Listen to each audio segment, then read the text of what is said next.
Cycling at the Paris Olympics has been nothing short of thrilling. France has claimed a stunning array of medals, while China's Deng Yawen made waves with a groundbreaking gold in freestyle BMX, marking the nation's first win in this event and signaling a new chapter for Chinese cycling. What moments have truly defined these games, and what do they mean for the future of cycling worldwide? And faced with accusations that the World Anti-Doping Agency, or WADA, is not doing its job, especially when it comes to Chinese players, what does WADA say?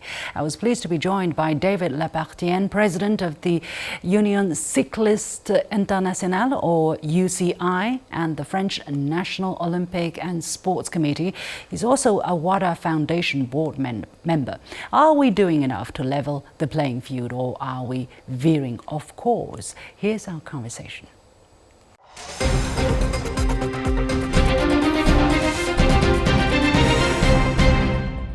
Mr. Lappartient, it's always good to have you on the show, and thank you very much for accepting our interview once again. So first of all, what have been the highlights of the cycling event so far in Paris? Any moments that have drawn your particular attention so far? Yes, thank you. Good morning, everybody. And it's our pleasure to welcome the world in Paris. And cycling, of course, is an amazing sport. And we've seen wonderful events, and more specifically with the road races in the center of Paris. We had more than 1 million people just in Paris for the 2 days, even if the two-thirds of the circuit was outside of Paris, but in Paris we have more than 1 million people. That was huge, and it was for free. So a wonderful atmosphere. So that was probably one of the most important moments of the Paris Olympic Games, just to share the spirit and the enthusiasm of the people here for the Games. In terms of the performance of the cyclists from everywhere, what are some of the exciting achievements you can report to us by now? Yes, we had already some disciplines. Mountain bike was really amazing race with Pauline Ferrand-Prévot, very strong, with a big battle with Pidcock, the incumbent Olympic champion, defending and winning again. It was huge and really crowded. Then we had the BMX freestyle park in the Place de la Concorde, one of the most wonderful places in Paris. And they were jumping so high. It was great. And congratulations to China, because China won a gold medal, which was really great for the first time ever in BMX freestyle. And of course, we had the road race, as I said, the time trial. But also something very nice for BMX racing was great too, of course. And something very nice also in the women's road race, we had these two sisters riding from Afghanistan in a breakaway. And that was also a strong message from these two sisters. So that was also very nice to see them in front of the race, and they finished a race. So that was also a good message. Of course, to see Paris as the host city of the Olympics, and to be the president of the International Cyclists Union, seeing the games being held in Paris, in France. From your observations so far, are there any new trends emerging in this year's cycling competition, and in terms of for the sports itself? And how do you think cycling will be boosted worldwide as a result of the Paris Olympics? The first thing that we can have from the Paris Olympic Games is when you see the medals, they are coming from nearly already today, all the continents. So all the 5 continents won medals. That means that cycling is becoming more and more international. Even Africa won a medal, which was great for us. So we can see our sport it will continue to enlarge, which is, of course, great. And we have really top athletes in all the disciplines, and it was full. And when you take all the people, whether in the different venues or in the road cycling is the most popular sport if you have the number of people, of the fans along the stadiums and the roads. So yes, a big asset for the Olympic Games. And for us, we hope it will continue to boost cycling everywhere. And we are also the third Olympic sport with the number of medals, and the third Olympic sport with the number of athletes. So it's a great Olympic sport, cycling. And if definitely so far, Team France have done very well, and definitely cycling is one of the very important disciplines where they have been winning gold, 2 golds so far, a total of 8 medals as well. So, as the UCI president and president of the French National Olympics and Sports Committee, are you satisfied with Team France's performance so far? Yes, of course, because that's great. I have to say that the last 2 Olympic Games were not so productive at this one. So already 8 medals, and we still have track cycling to go. So I guess we will have more than 10 medals because we hope some also in track cycling. That will be probably the record for France, and we hope also more goals. So yes, cycling will probably be at the end of the games the most important sport when it comes to the number of medals, in front of judo. You know, France is very strong also in judo. Yes, cycling can be the most important sport in terms of medals, which is great. But cycling also was the DNA of cycling is of course in France. This is probably the most important national federation within the UCI.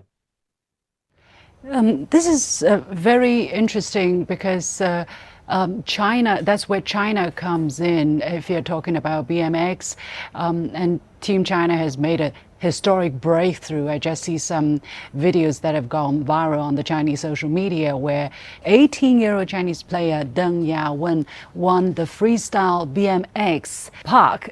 This is so new, but I understand this sport was only added to the Olympics in Tokyo 3 years ago, and China was not able to participate for that time. So this is the first time China participated, and this 18-year-old Deng Yawen won gold in women's park. So how special is this win? This is very special for us and great because I think, except of course, China is very good in team sprint for women, but otherwise cycling is not the most important discipline in China. No, but we can see no. it's coming. Despite us being a big bicycle country. Exactly, it's a big bicycle country. And I guess you will transfer this in a very big cycling Olympic country in the future. And you already won 1 goal. I remember when I visited China after my election at the end of 2017 or beginning of 2018, that was 6 years ago. The minister and the president of the National Olympic Committee, we spoke together. He said, we want to implement BMX freestyle in China. So at the time there were no BMX freestyle, and 5 or 6 years later you are able to have Olympic champion, which is great. So congratulations to China, congratulations to all the coaches, what has been done to bring this athlete at the top level. So yes, well done, and I'm sure you can have even more with track cycling, and cycling will continue to grow. And for us, it's also key not to be only a European sport, but to be, a sport that you can practice worldwide. And yes, China is a huge potential country for us. So congratulations. What do you think contributed to Deng's extraordinary debut? And she had a rather comfortable lead as well, and she's so young. What are the factors that contributed her achieving this feat at the very first participation? Yeah, because I think she has strong capacity for this, first of all, and she trained very hard, and she has a very strong coach coming from Venezuela. This guy took part himself in the last Olympic Games, and he turned now to coach. It's a transfer of knowledge in a way. But he has been able to not only transfer, but to improve the level. And he has done an amazing job because, of course, you have the Olympic champion. But behind, you have 3 or 4 ladies also riding at the top level, probably 3 or 4 ranked among the top 15 in the world, which is great. So, yes, that was a global vision of the Chinese Olympic Committee and the Chinese Cycling Association to put efforts, resources on this, and now it's a success. But of course, first of all, congratulations to the athletes, because she was the one to train every morning, every evening, every afternoon to reach this level. On the men's side, Liu Xiangjing became the first Chinese man to finish the road cycling in 32 years since China first participated in this event. Is this a late but good start? And give it some time, can we also expect the kind of progress we're seeing in men's swimming, maybe? I think so, because there is a huge potential. The road race was really a tough one. 277 kilometers, very long one, 6.5 hours. So with top elite professional riders riding the Tour de France. So first of all, to finish a race was very good point. That's a good start. That's a good move.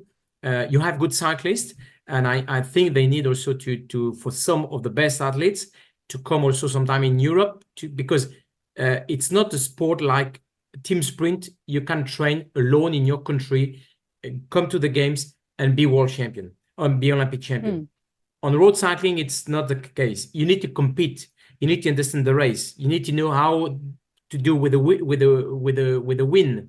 You know how to what is your position within the bunch. So for this, it's not in a book that you will learn this, and you need to ride with these top riders. So I'm sure that now you have also a China team based in Europe. I think this team will help to bring the top athletes, and I guess in the future they will not only take the start to finish, but I will take the start to win a medal. Hopefully. Finally, you are also a member of the World Anti-Doping Agency, WADA, and you are basically WADA Foundation Board, which is the high decision-making body of WADA.